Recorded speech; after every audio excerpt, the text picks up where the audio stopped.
Hey, good afternoon. We will hold pending the governor's route. This is Constant at OEM.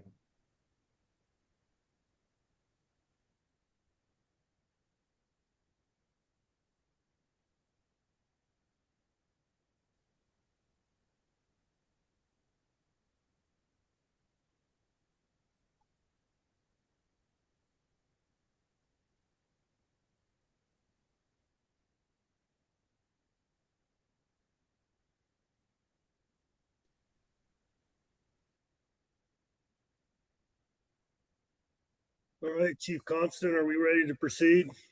Sir, we believe we're ready to proceed.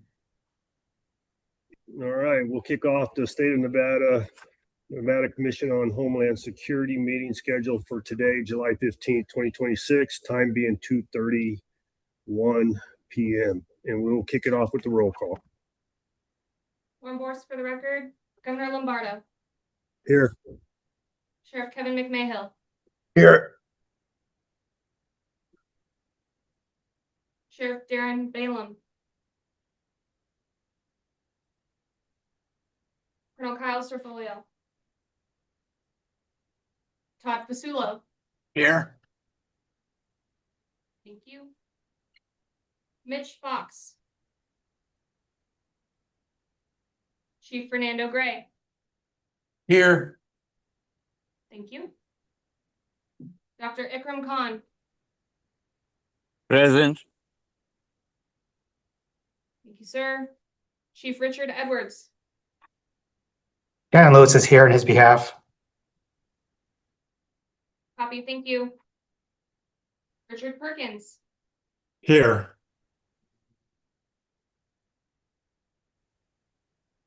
Harriet Vegas. Present. Present. Thank you, Harriet. Chief Billy Samuels. Here. Thank you. Director George Tagliati. Present. James Priestley. Here. Patty Wade. Present. Thank you, Patty. Bill Welch. Present. Thank you, sir. Karen Burke. Here. Mike Matthews.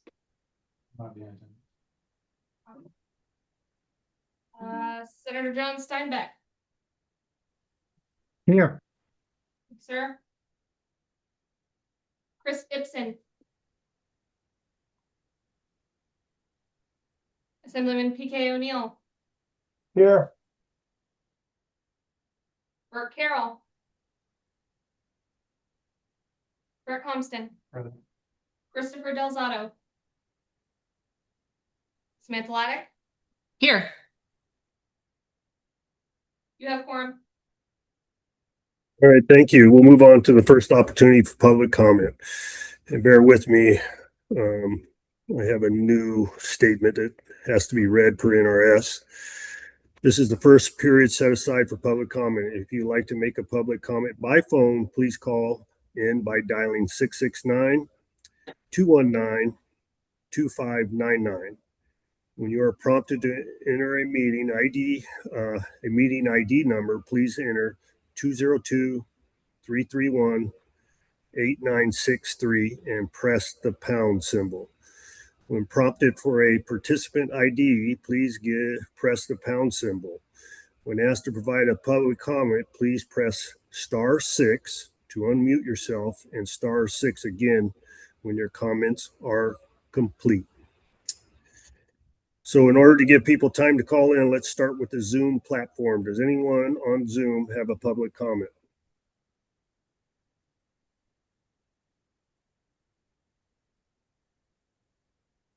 Warren Borst for the record. Seeing none, sir.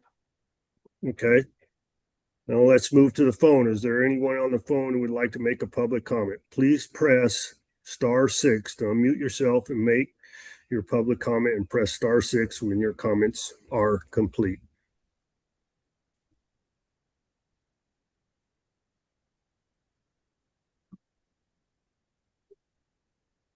All right, not hearing none. We'll move to we'll move to close agenda item number 2 and open agenda item number 3. Is that sufficient, Samantha? It was perfect. Yeah, there we go. All right. It won't be as painful in the second opportunity. So, agenda item 3 is approval of the minutes for discussion and possible action. Is there any member questions or concerns on the minutes? Any deletions, changes? If not, I'll entertain a motion for approval. This is Dr. Khan. I approve the motion. All right. Do we have a second? Patty Wade, second. All right. We have a motion for approval. All those in favor signify by saying aye. Aye. Aye. Any against, nay? Hearing none, the motion passes. All right, let's move on to agenda item number 4, statewide national incident management system, also known as NIMS compliance report, which is informational only. Director Compton. Thompson, for the record, before you, commissioners, you have a report on the NIMS. This quarter, we had a total of 6,669 courses taken by Nevadans. It's approximately 4,400 increase from last period, predominantly due to the reopening of DHS and the online training portal. Any questions?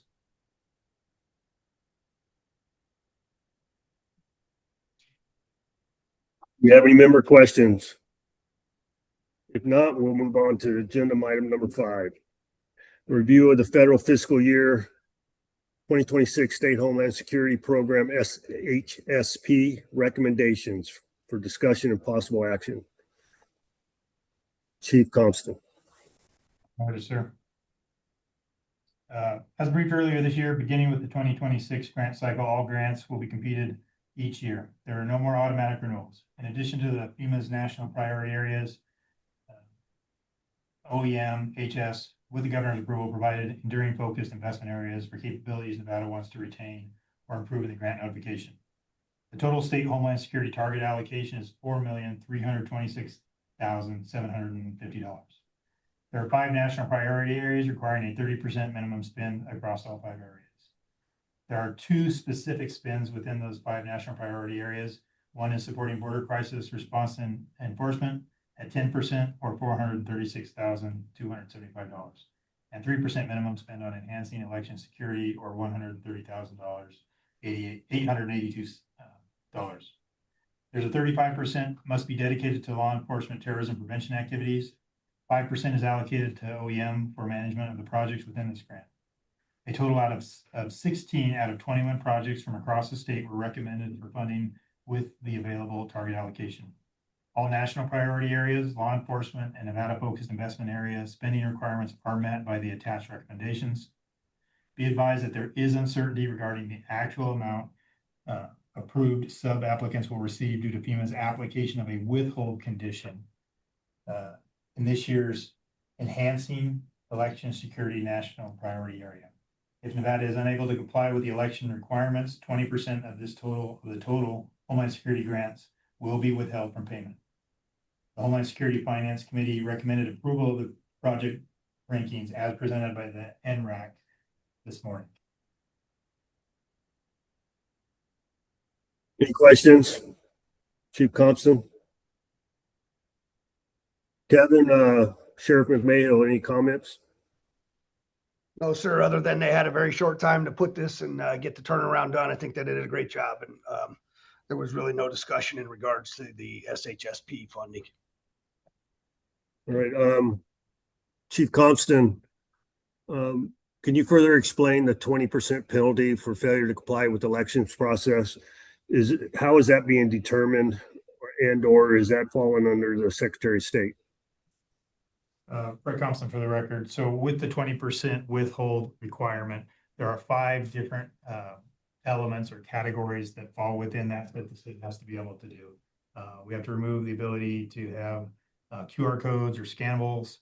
We have to be able to hand count, and there are 2 requirements specifically related to the SAVE verification system for both voters and poll workers.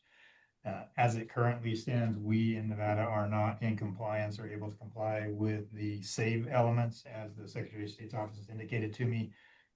we are in coordination with your office, the Secretary of State's office, and the Attorney General's office on a way forward in regards to this. We approached the grants this year across both SHSP and UASI as if we were going to receive the full amount. What we didn't want to do was hurt ourselves later on and have to re-rank or readjust anything. So we are taking the risk up front that if we are unable to comply, that we could lose up to 20%. But we think that that's an acceptable risk that may bear itself out over time.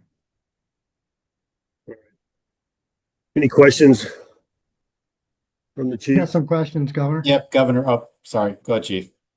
Okay. Yep. John Steinbeck for the record. A couple questions, sir. Brett, fantastic job. The compressed time is just amazing. It makes my head hurt to even think about it. Wanted to know if you lost any capacity from not being able to fund anything or not being able to vet something a little bit further, or any key areas that you thought maybe we gained, we had the ability to really gain some capacity. Bert Thompson for the record. So obviously we tried something new this year by eliminating the old categories of sustain and enhance and new. What we were doing is we were just continuing to push projects forward, and each year, each project would creep up by 10%. What we wanted to do was give the entire field of the Homeland Security enterprise the opportunity to compete every year. We're also trying to position the enterprise for the pending changes that will occur as FEMA modifies their operations and their grant operations, moving away from sustaining operations to seed money that pays for capabilities, capability enhancements, and moving some of those more traditional sustainment features onto the states, really onto the state's bill.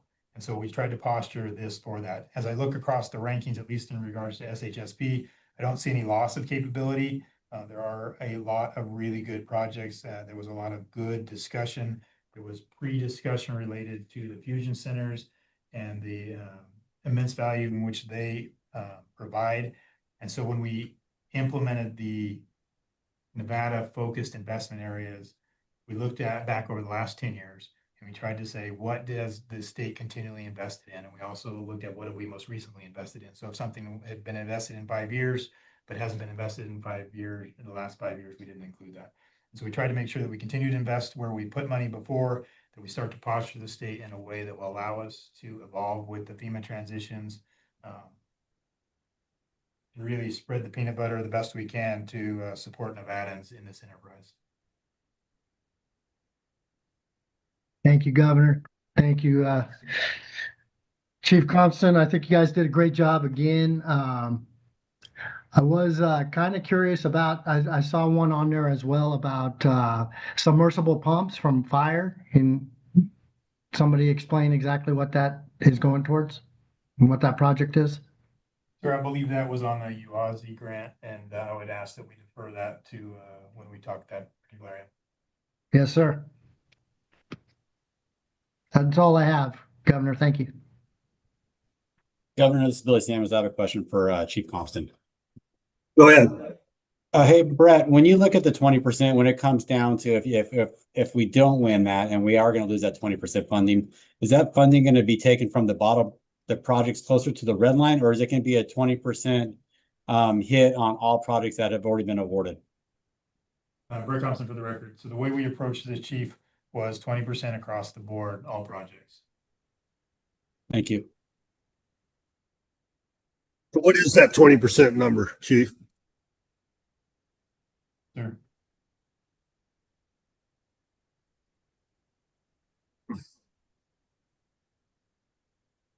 Are you doing a calculator? Yeah, 872,000, sir.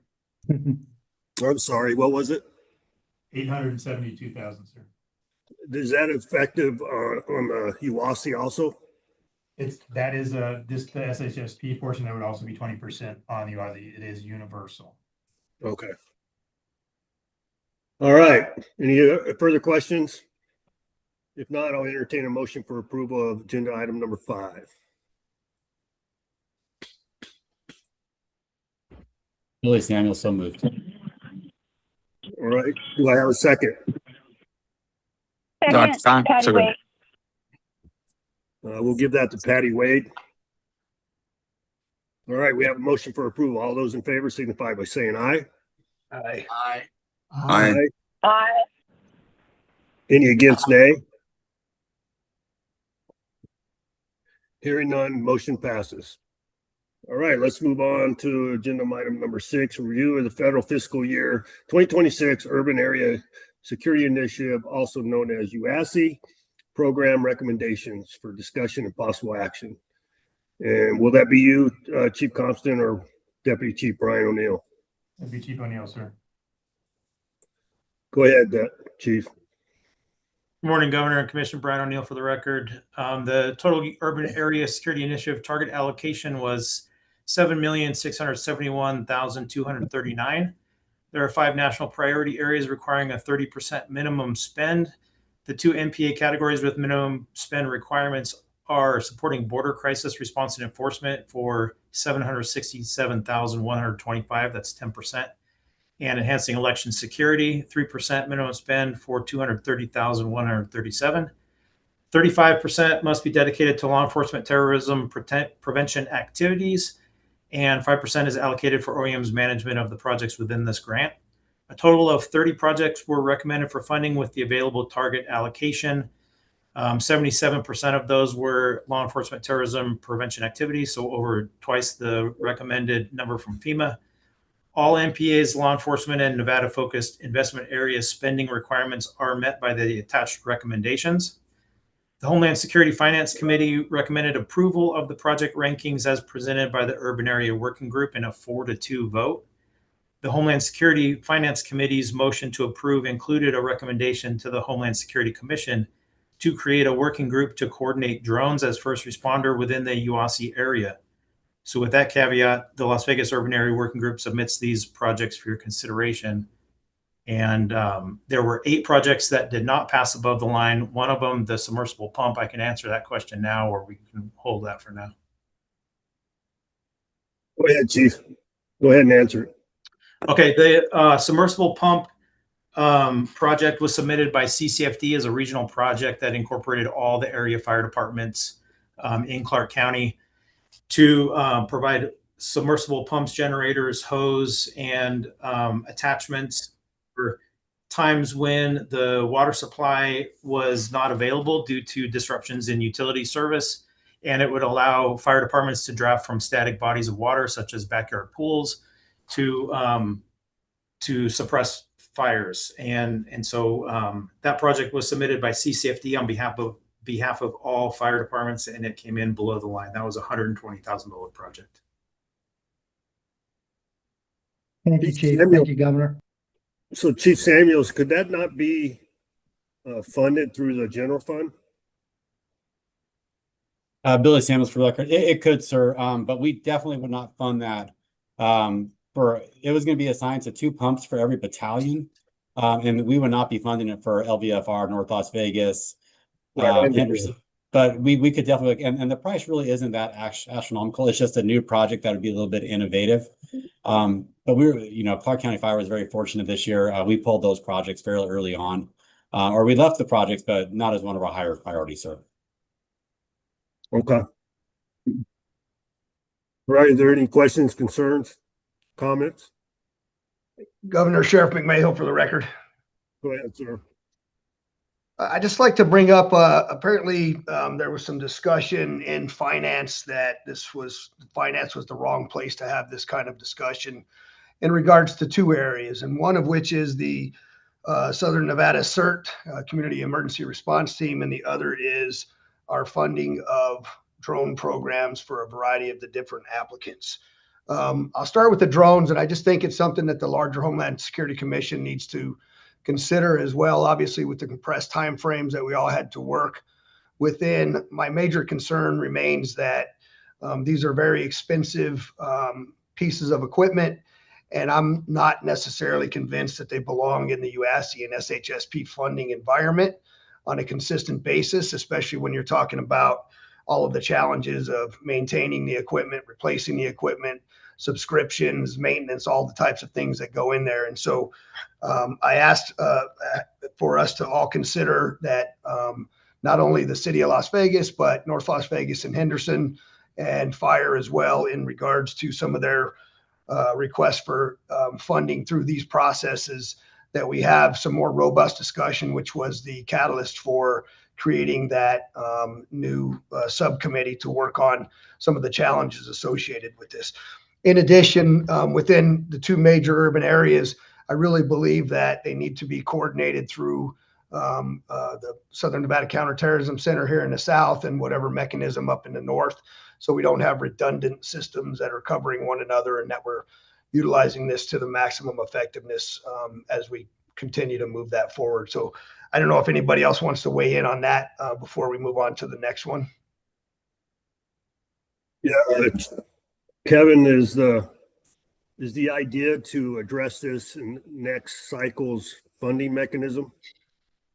Well, in Sheriff McMayo, for the record, so we did grant the funds that were requested by the individual entities for their initial setup on all of these.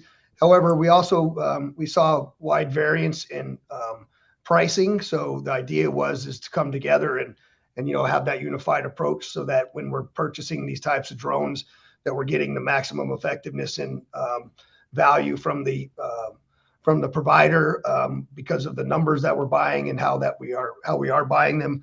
But also the larger issue is that standing up these drone programs across our valley here and having disparate agencies all stand them up and have them to staff them with a variety of different people, we could certainly benefit far greater as a area and as communities by having everybody co-located in the Drone Operations Center, which is state of the art, and just expand that capability and the flight for the pilots from that Drone Operations Center that's already been built. So is that proposed? So these items will be funded. That's my understanding if we vote on it today. And then you would put together a task force to address the policies and procedures and purchasing from that point forward. Yeah, I think I'll let Brian sort of address that as he, again, Sheriff McMayo for the record, but that was my understanding, Brian, and I don't want to put words in your mouth, so I just make sure I'm representing accurately what was discussed. Yes, sir. Brian O'Neill for the record. The funding from the Urban Area Working Group was the proposals that were provided to us before our votes yesterday were that the drones for the city of Henderson and the city of North Las Vegas would be operated from SNCTC, from the Drone Operations Center, that it would be a coordinated and grow the program that currently exists within SNCTC. So the coordination piece is there. We also have a working group that stood up from the Local Emergency Planning Commission, the Clark County LEPC, and that incorporates about 50 public safety, utility, federal partners that are all flying drones currently to work on coordination with plans, policy, procedure, funding. So there's an entire grant component that's there, and they're working on a coordination of effort because this is such a growing program and everybody's starting to implement these. So we have taken that approach to stand up that working group here locally. So with that said, well, I guess it's all based on the vote, but Brian, would the project application need to be modified before the vote if you're going to change who the vendors are and the costs? No, Brian, for the record, we've only provided the recommendation for the funding level. They haven't gone out to bid yet. They have to go through that contracting process. So no, that hasn't been set. Can we do an amendment in today's vote that requires a concentrated effort? You can. I think you can fund this contingent on participation in the working group and participation in the LEPC, but they've already provided that effort, that obligation for their effort there. Yeah, if you're doing it that way, wouldn't you need to consolidate the funding? Because right now, the way you're saying it's across 3 different projects, correct? Yes, sir. So the city of North Las Vegas and the city of Henderson both have their own projects that they're going to be implementing and they're responsible for, but they've both committed to working collaboratively with SNCTC through drone ops. Okay. Well, whoever makes the motion on this item, I want that language put in the motion, the cooperation piece. And sir, they both have representation within that drone ops working group that we have. I get it, but I don't want, people's names and places change, and I want it to be codified. So, Governor Sheriff McMahill again. sure. I think the other reason I bring this particular issue up in this meeting is I really want, and I'm not suggesting that we need to have an answer on this today, as I believe that the approvals that we came up with are appropriate.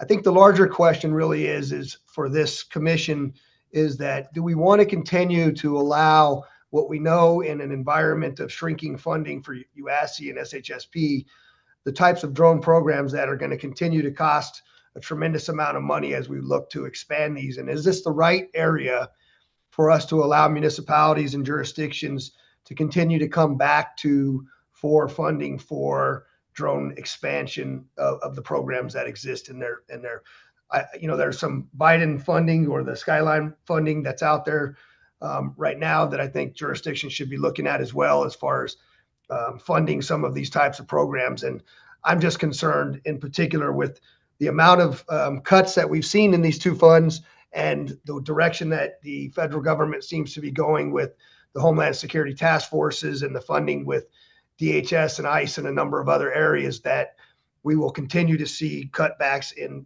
significant ways on both of these funding sources.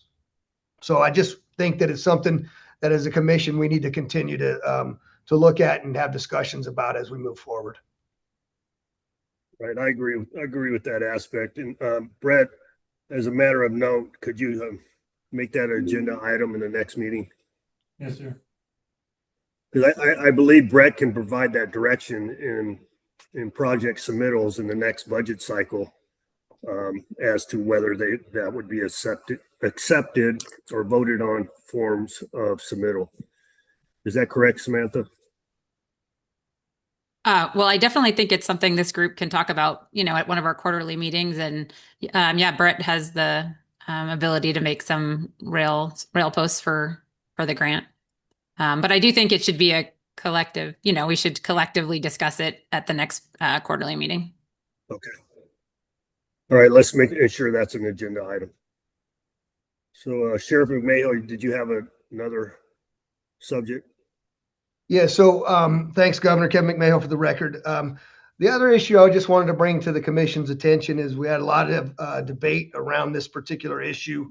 And that is that there are two community emergency response team. One is funded at the state level and the other is funded at the UASC level. The state level one that operates up in Reno, Carson, and Washoe seems to have a tremendous amount of support from the heads of agencies up there because of their robust activity within those communities and supporting a variety of different aspects of what is happening to provide safety there. Here in Southern Nevada, we have a cert that the most of the monies are going to the city of Las Vegas. It's been in existence for about 10 years. $2.6 million in totality has gone towards the creation of it, and quite frankly, it really hasn't deployed in any meaningful way here in Southern Nevada. And so I question what it is that we're doing in continuing to fund it and what the effectiveness of that is. I had already initially made a recommendation that this would be the last year that we support it, but that did not go through as a recommendation. And so one of the things that I really believe as the Homeland Security Commission as well needs to be looking at, and as many of us have discussed previously, is the effectiveness of the programs that we actually fund through these programs where the funds continue to diminish. And so I believe that in this CERT funding here through the UASC specifically, aside from the training, we need to know about volunteer activations during the last 5 years, the number of volunteers requested and responded, actual duties performed, who received the assistance, whether the assistance was operational and necessary, and the cost per trainee. And I think that as an organization, the Homeland Security Commission, in defining what these priorities and direction should be, is that when we have these quarterly meetings, to continue to receive the type of and levels of funding that we've been giving to this Southern Nevada CERT, we need to have some of those questions answered to continue moving forward in that effort. And so it was not a fun conversation, certainly not a popular conversation, but it was one that I think needs to occur when we look at moving forward with the programs that we're going to support as a commission. Any comments to Sheriff McMahill's comments? Yes, sir, Governor. John Steinbeck for the record.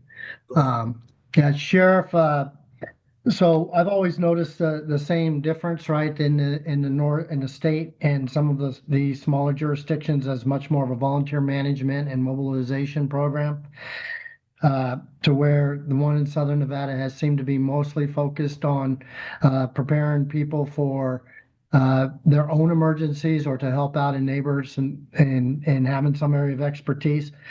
What I'm wondering is in this year's funding and in presentations, do we have a commitment or a requirement that we're going to do more volunteer deployment out of this program? And I don't know if that's for you or for Chief O'Neill. Yes, sir. Brian O'Neill for the record. We are working on a couple of things with the effectiveness of programs. One is we have a working group that's working on a measurement tool to evaluate qualitatively and quantitatively the effectiveness of the funding that is coming through the urban area working group. And then we've also asked for funded programs to come in at our quarterly meetings and provide a synopsis of the success of their program to try to evaluate its effectiveness before we come into our funding meetings. I know that this program was competitive, what has been presented to that group, and both of these items were competitively scored at our funding meeting yesterday, and both came in above the line. The program is run by the City of Las Vegas, who has promised to provide more regular updates on the activity of the team to the sheriff to try to alleviate some of those concerns. But on other specific metrics for the CERT program, I would have to defer over to Carolyn Levering and City of Las Vegas.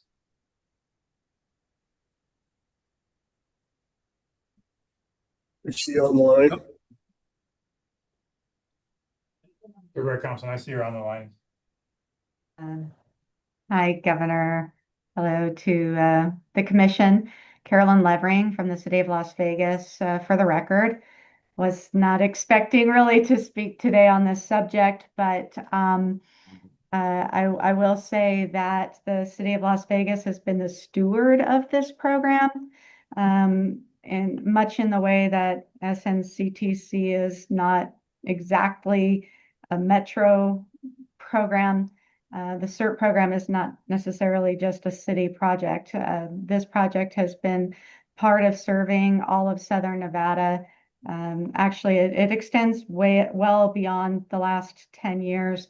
Our first training course was in 1999, the very first delivery of CERT training program.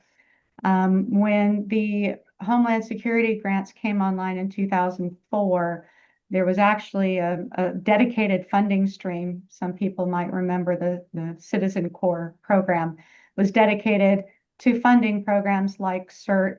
It was President Bush's goal and ambition that people in the community are prepared to respond to emergencies in their own backyards. And we utilized that funding to expand programming outside of the City of Las Vegas and into the county, supporting Henderson and North Las Vegas, as well as Boulder City and Mesquite. We also originally, with SHSP funds, also supported programming in Nye County and Lincoln County as well. The state funds were reduced over the years. And so we've been limited to only continuing to provide the service in Clark County. But the training course itself is 16 to 18 hours in length. It requires a lot of lecture classroom, but it also has a lot of hands-on training for our participants, including basic fire suppression, lifts and carries, damage assessment, disaster medical operations, triage, right? A lot of things that are practiced manually, and a lot of refresher and advanced training goes on. And we conduct an annual exercise to test all of the skills of the members that have received training. In the last year, we trained 300 people in this 16 to 18 hour course. From the training program is where we recruit volunteers. The volunteer component of this program was only added a couple of years ago, so it's still very much in its infancy. But it was in response to people getting trained and then asking, what more can I do? Now that I have this training, what can I do to engage in the community? And this was our answer, right? You can get involved by helping become a force multiplier in spreading education and preparedness in the community so that it's not all paid staff carrying that message. In fact, the volunteer program you'll see before you is just under $130,000 for personnel and supplies. With the number of volunteer hours that we recorded last year, we've recorded over $400,000 in value of volunteer time utilizing the national metrics for dollar hourly rate for volunteers. So I do feel like we get a real return on investment with the program. But because the volunteer aspect of it is relatively new, we have intentionally kept some of the scope of work small. It's not the intent of the CERT volunteer program to be redundant to any other voluntary activities that may be found in the volunteer organizations active in disaster directory, but to supplement. A lot of our training program has gone to serve volunteers in other programs, including the Metro Volunteer Program, the Health District's Medical Corps Program, Red Rock Search and Rescue. All of these volunteer organizations have received training from this program over the years and have benefited from it. Again, the volunteer program was the next natural evolution and step to begin getting people additional training and experience to respond in those kinds of deployments that I believe the sheriff was referencing from programs that we see in Northern Nevada.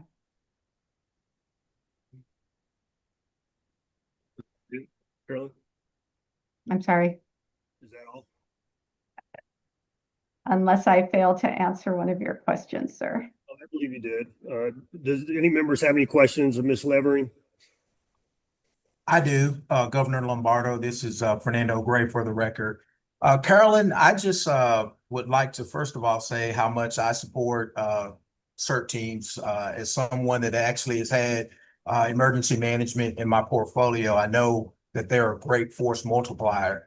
I guess one of the things that I would just ask is there a methodology or a way that we can bring to the committee more metrics or more knowledge about everything and all the great things that CERT is doing? Is there a way for us to do that? Absolutely, sir. Yes. Our metrics are typically outputs versus outcomes, right? Our metrics are how many counting widgets, right? How many people get trained, and then how many people from that training pool actually end up volunteering. And then when it comes to volunteering, we do count how many community presentations are made. And again, we count the number of hours that it takes to do that. We are tracking volunteer time. Our volunteer program coordinator reported to the urban area working group just yesterday that we received 70% more in requests for education preparedness trainings this year over last, which I think is a tremendous increase in the community realizing that this is a resource available to them. And I only see that growing. She's made incredible inroads with the library systems as well as the school district, homeowners associations. The more they're learning about the availability of this program, the more they're eating it up and definitely wanting more. Thank you, Carolyn. Governor, follow-up question, John Go Steinbeck. ahead, John. Go ahead. Thank you, sir. Hi, Carolyn. Thank you for giving us the ad hoc presentation. Can you speak to some of the deployments that the team maybe had this last year and how many volunteers you have in the current database?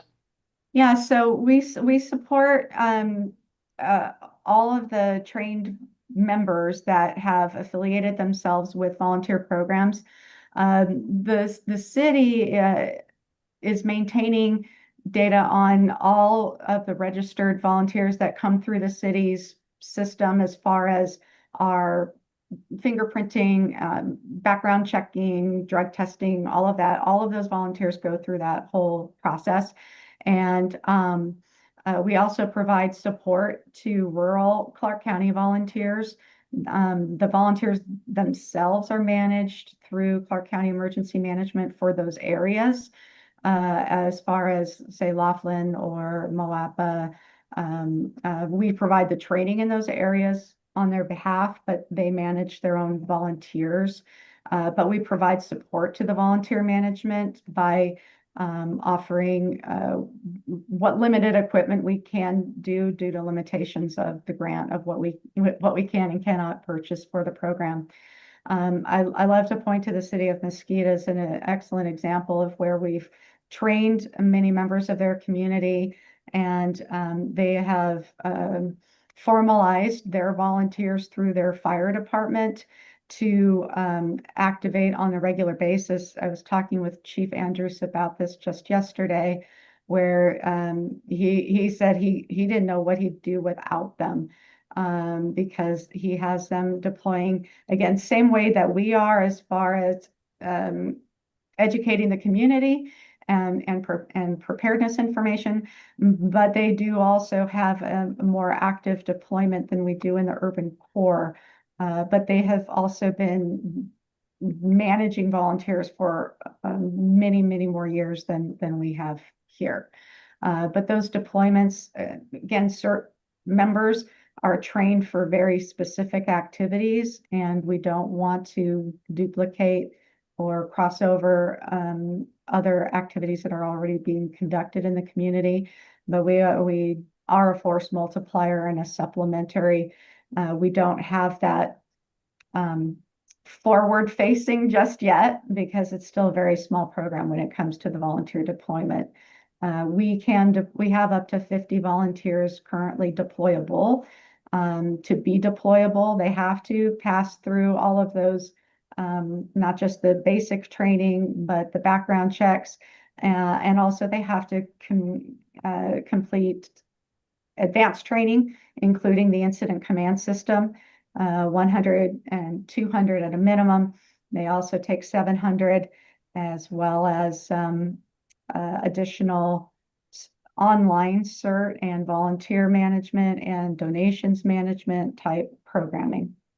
And then they can be deployable. So the fact that we have 50 of them in deployable state that we only just started a couple of years ago, I think is a real testament to the person running that part of the program. Thank you, Carolyn. Thank you, Governor.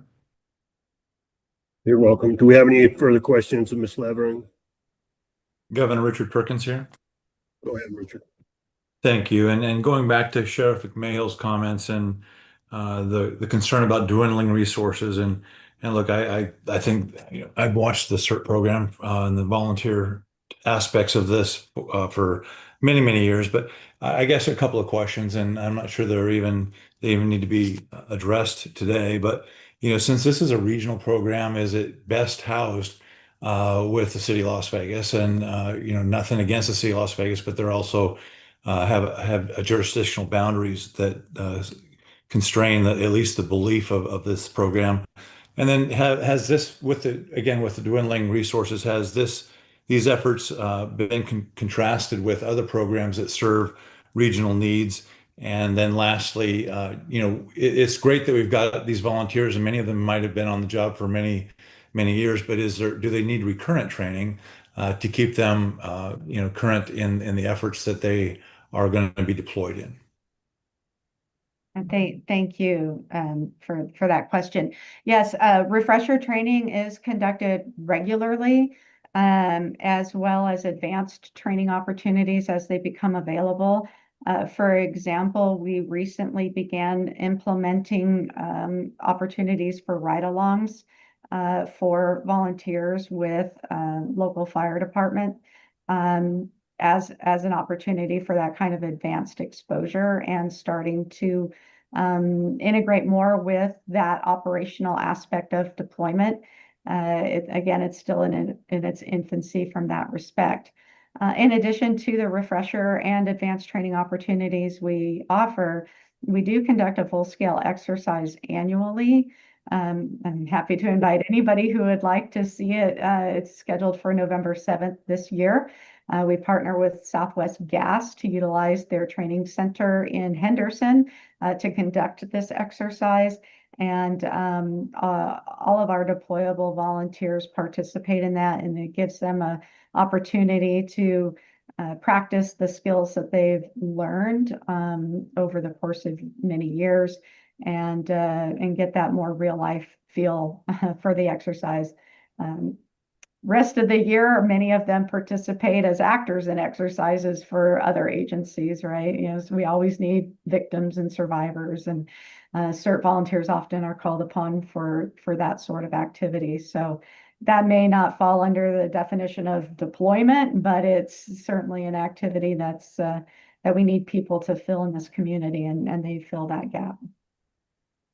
I appreciate that. One last comment, Governor, if I might, and it's just, again, I think it's been in place for a long time. I'm not sure this commission has taken a deep dive into the program to see its efficacy and compare it to other regional programs. That not that I want this to go away at all, but there are so many needs and only a small pot of money.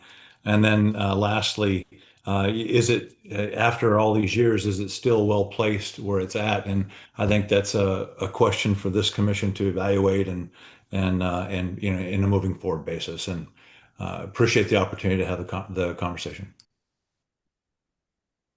Hey, Richard, you say that for this commission to evaluate, is it better served to be evaluated by one of the working groups or actually the commission? I'm just asking your opinion. Thank you for the question, Governor. And I think probably by the working groups themselves. The commission obviously has ultimate responsibility here, but I think look, it's been a long time since I've done that sort of specific work. I think the working groups are better able to do that, since they do this on a day-to-day basis. Yeah, agree. Hey, Governor, this is Billy Samuels. Go ahead.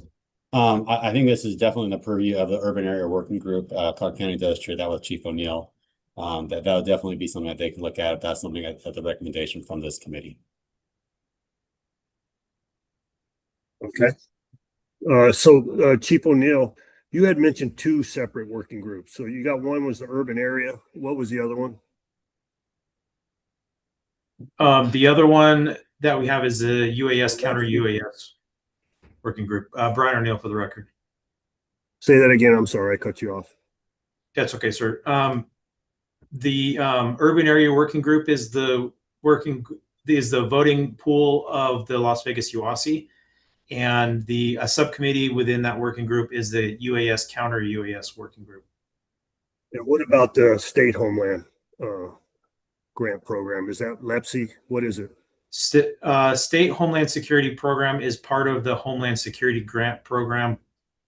So there's two components. One is funneled to the state level. One is funneled to the Las Vegas urban area. No, I know all that. I'm asking you the working group that makes the decisions on the financing. Is it just strictly through the finance committee? Yes, sir. Sir, So the working group didn't meet prior to project submittals to the finance committee? Sir, Brett Thompson.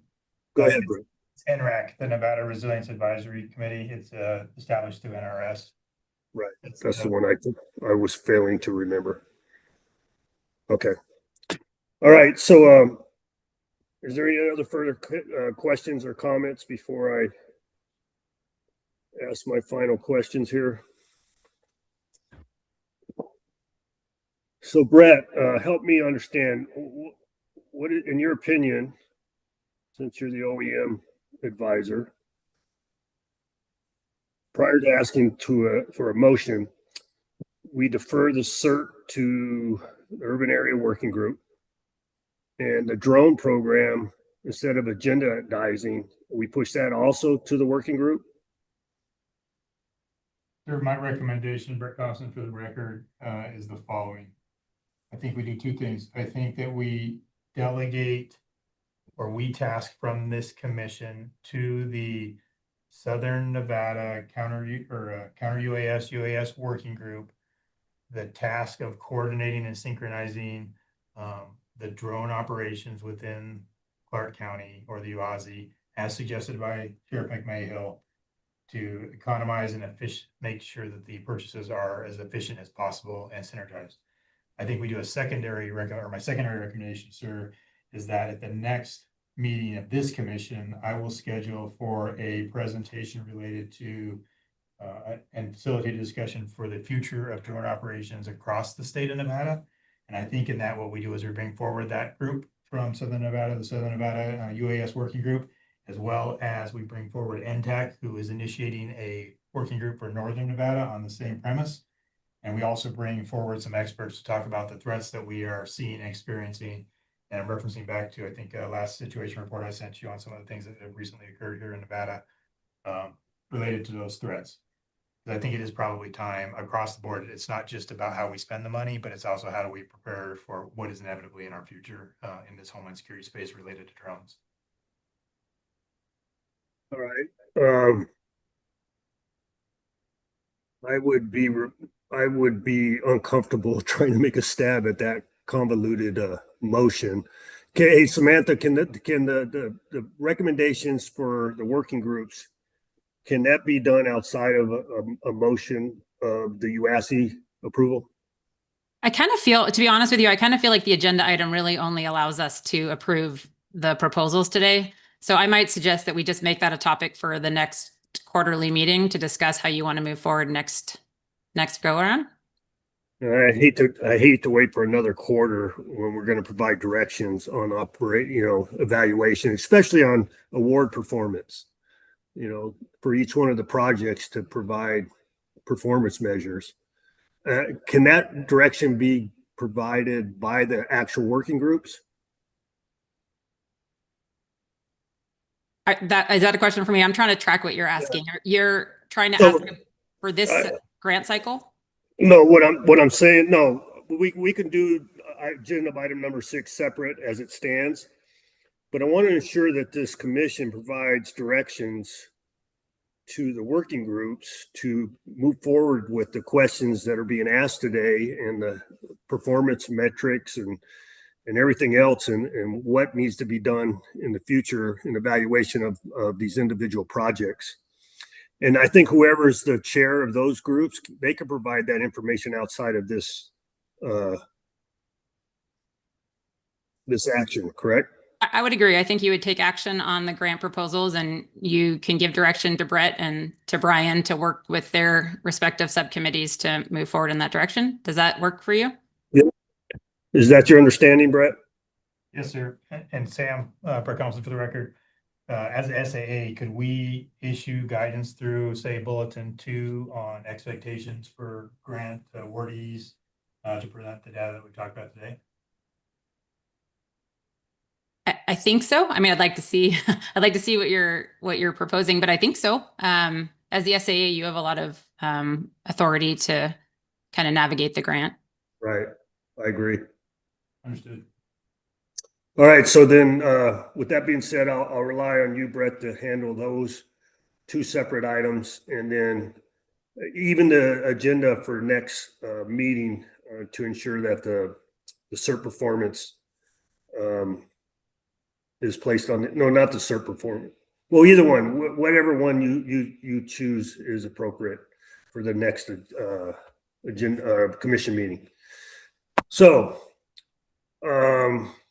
would anybody like to make a stab on making a motion for agenda item number 6 as it stands without any other amendments?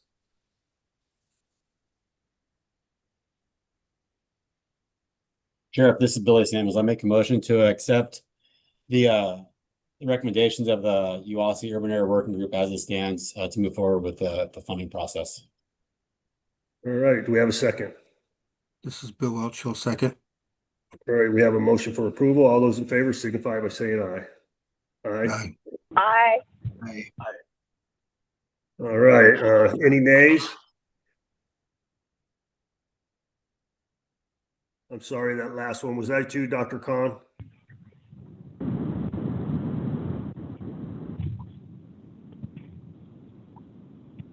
Dr. Khan, are you a yay or a nay?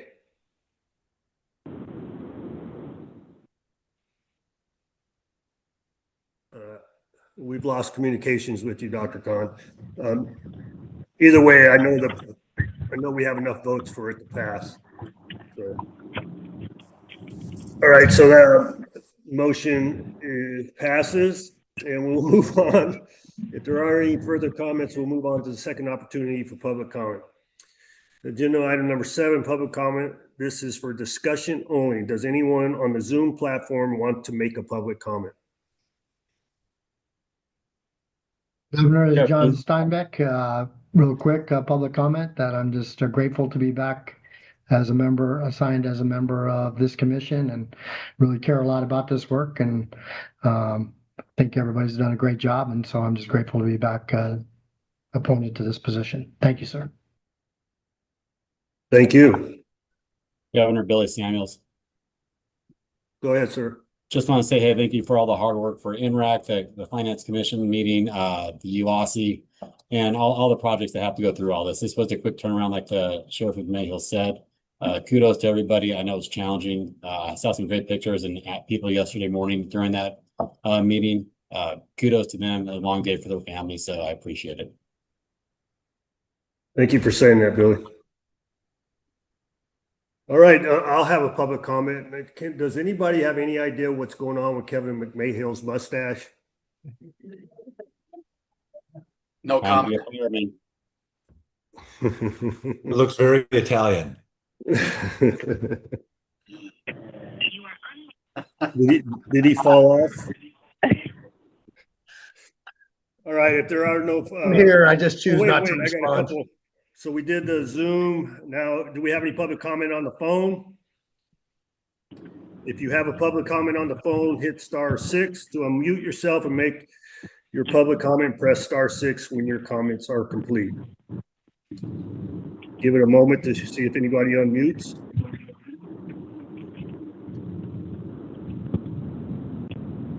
All right, I'm not hearing any further public comments. Subsequently, we'll close agenda item number 7 and move on to agenda item number 8, which is adjournment. I will make a motion for adjournment. Do I have a second?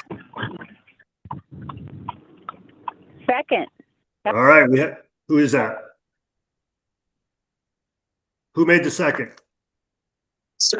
Second, Dr. Khan. Okay, second, Dr. Khan. All those in favor signify by saying aye. Aye. Aye. Aye. Any nays? Hearing none, motion passes. Thank you, everybody. Appreciate all your work.